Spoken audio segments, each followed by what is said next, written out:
The sun is shining, the grass is green, so we're gonna do more hammered aluminum. This is another idea I had in my head. I have no idea if it's gonna work, but if it does work, it's gonna be the easiest thing ever. I've never said that before, so this is the first time I'm saying this is the easiest thing ever. This is the easiest thing ever. That was the second time. So it's just take one long piece. I didn't even measure it. I should. It's like, okay, almost 15 inches, 30 centimeters. And we're just gonna hammer it right away. Once again, get a block of metal and a block of wood. Actually, like a piece of plywood. And I find it easiest to put the plywood on your lap and just, where'd it go? Okay, so we got a piece of plywood, leather, metal. On your lap, believe it or not, is a good amount of pressure but softness. It diffuses the sound, so all the really hard hitting goes right into the metal. But I always still put a couple pieces of paper towel in my ear because it's hammering real close to my ear. Anyway, let's do this.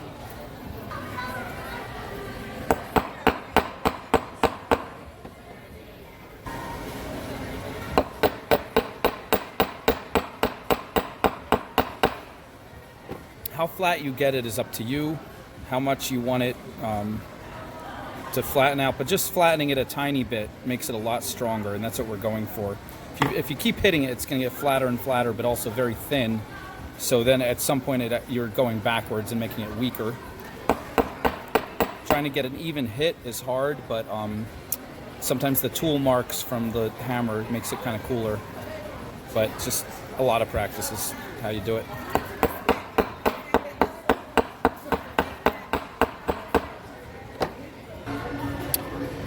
There, that's pretty good.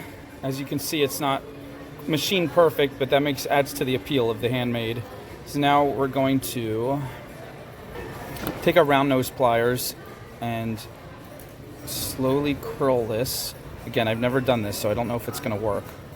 We want to curl it into as tight of a little teeny tiny curl that we possibly can.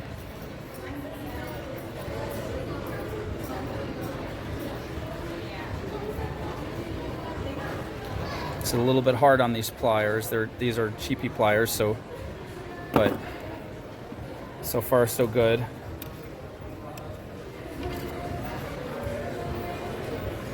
I'm just rolling it out. The little cinnamon roll.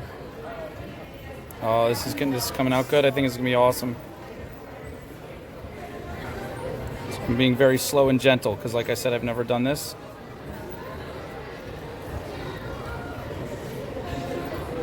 Pressing tight so I don't slip and scratch the wire. Try not to scratch the this has a brown coating. It's 12 gauge aluminum, in case I didn't say it before. But I think we're gonna have a lot of fun. I think this is gonna lead to a lot of fun things. I'm gonna stop right there and take my ring mandrel. Try to find a stepped one. I'll put a link to a stepped one in the description. I can't find these plastic ones anymore. They're great, but there's a lot of good wood ones, and there's a good steel one on Amazon. So my numbers keep wearing off because I make so many rings, but this is 4, 5, 6, 7. Let's start with a size 7. That's the average, about average for most women, the majority. Not the majority, but the most common size. And I'm pressing this very tightly here, and I'm slowly twisting it so it can turn into, be flat against the mandrel. And I'm coming around, pressing it, coming around. I'm coming around to the opposite side. And I think I want to go around one more time. I'm going to overshoot this, and then I'm manipulating it a little bit. I'm trying to keep it close to the first part. There we go. I like that. That is, you know what? I'm going to come up here now. Kind of bend it out like that. All right. Now we're going to come around. I don't want to break the aluminum, because when you turn it this way, I'm not sure how strong it is, but okay, it's coming out pretty good. I'm going gentle. Pressing from all directions. I'm going to be able to do this really fast once I get the hang of it, but like I said, I've never done it. No, I don't like that. I don't like that. I'm backing up. I'm coming back from this direction. That felt smoother.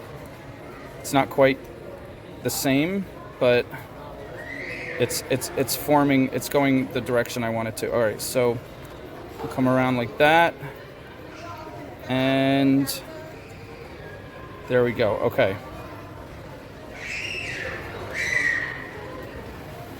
Let's cut it right here. That should give us enough. And oh, you guys are gonna have so much fun. You didn't know you could make rings with hammered aluminum, did you? Now you know this. And back it up a little. I want to come underneath it because I'm gonna close it off. So I'm gonna come around like that. But I want this to stay around the swirl. Oh, this is gonna be a lot of fun. I'm gonna play with these a lot and do some more videos on these till I get a real method perfected for different ways to do this. No, I don't like that either.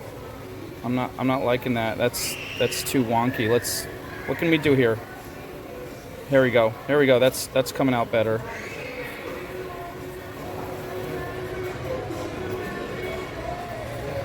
All right, let's try this. Let's try it just, we'll go under.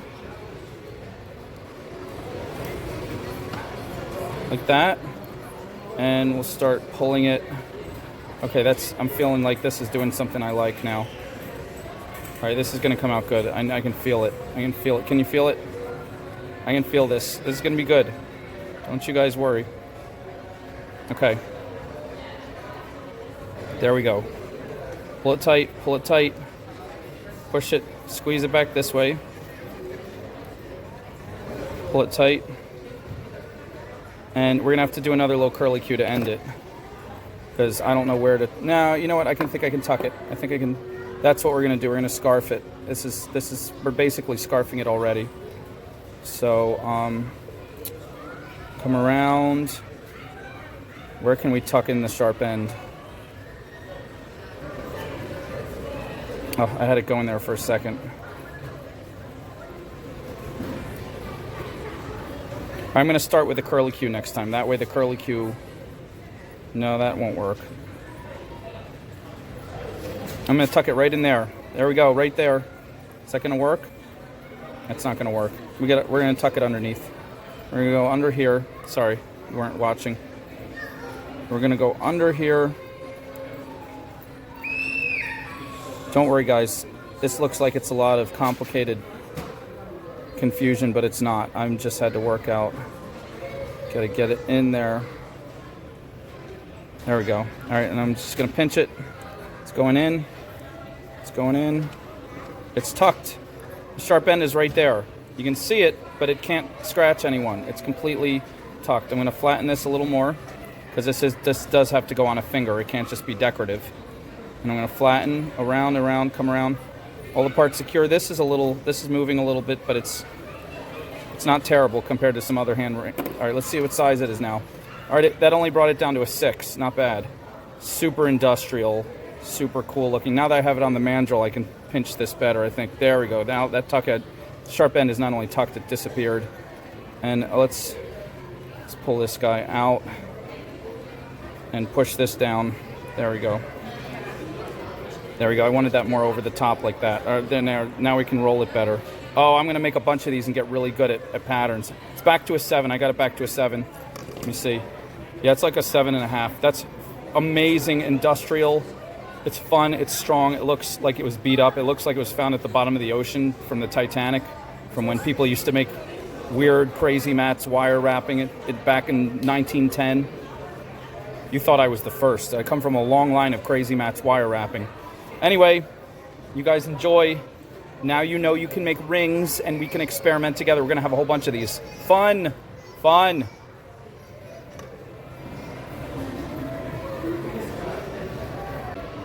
I just made a second one just with one single wrap, and immediately it got easier. At the end, I just came around, wrapped it around twice, tucked the sharp end right in there.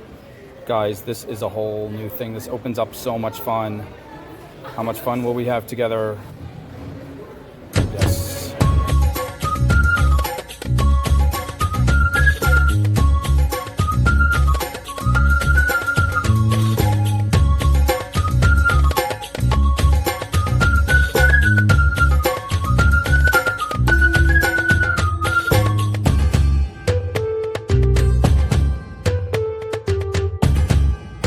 Okay, so here's an idea. What if we twist the wire after hammering it? This is a new piece I just hammered out. I think I'm going to need 2 pairs of pliers to do this.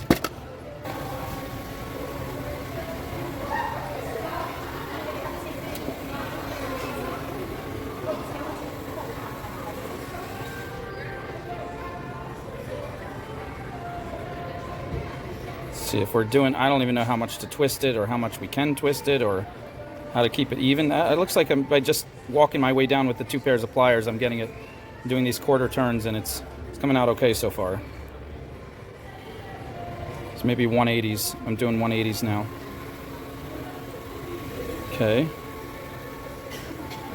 All right, that's enough. That's all I wanted to twist. For now, I want to make the twist a little more intense though. I'm going to go back. See if I can get a little more out of this. Okay, that's good. It's definitely not even, but I'm not going for perfection. I'm going for experimentation. This is what we do here. We experiment. And you guys get to watch the results live to see if they work or not. Unless I go off camera, then you don't get to watch. You just get to hear me talk while I pretend I think you're watching. Okay. So, I'm going to try to go for my swirl rose now, and I'm going to start with the round nose. Even the round nose are a little bit weaker, but to get it started, it'll give us a nice, and immediately there, it's not going in a perfect circle. It's trying to bend weird, which is fine because real roses bend weird all over the place. Like, they don't have perfect swirls, except as they get towards the middle. But this is already looking kind of crazy good, awesome. Like, coming around the top there. Uh-oh, this is starting to look like a rose. If I ever saw one. Shut up. Yes. All right, I ran out of my twisted part. Look at that. Oh, come on. What is happening? Let's get to the ring. Is it really this easy? Come around. Third one in, and I'm becoming an expert. Look at me. Look at that. All right, let's come around here. And yeah, that frames it nicely. And if I remember correctly, we can take this part right here and scarf it a few times around, or wrap it a few times around there, and we should be done. So, or should I just keep going? Should I go around one more time? Now let's quit while we're ahead. It's pretty sizable as it is. So we're gonna cut this, give ourselves about an inch to do some scarfing. A little more. We can always cut more if we need to. And we're going to go gently, come around, just to make our curve come slowly. It's coming, I'm grabbing it very slowly in different parts because I'm still new at this. I don't want to do anything too sudden and break it. Pulling it tight, pulling it tighter, pinching it here to get it tighter. Pinch, tight, looking back here. Okay, I could keep wrapping, but I think I can shove it right up in there and that'll make a nice tuck, right like that. Is it going to change anything up here? Nah, it's going to look ugly. Let's go back and just continue the scarf pattern that we were doing, because that's a cool pattern, and it's pinching it, making it tight, coming around, and we have enough to come one more time, like that. And now, see this sharp end? It's right where we want it. It's not going to scratch anyone, but we're going to squeeze it, pinch it real tight, make sure it disappears. Almost disappears into the other metal. And then we check it all different directions. Yeah, it's not going to scratch anyone. It's kind of bent. It looks sharp, but it's bent into the ring. Okay, now we put it back on the mandrel. Get it. Make sure if we messed up any of the roundness of the ring part, we get it back. I think that's pretty good. Wow, that's fun. More fun to come. More fun to come.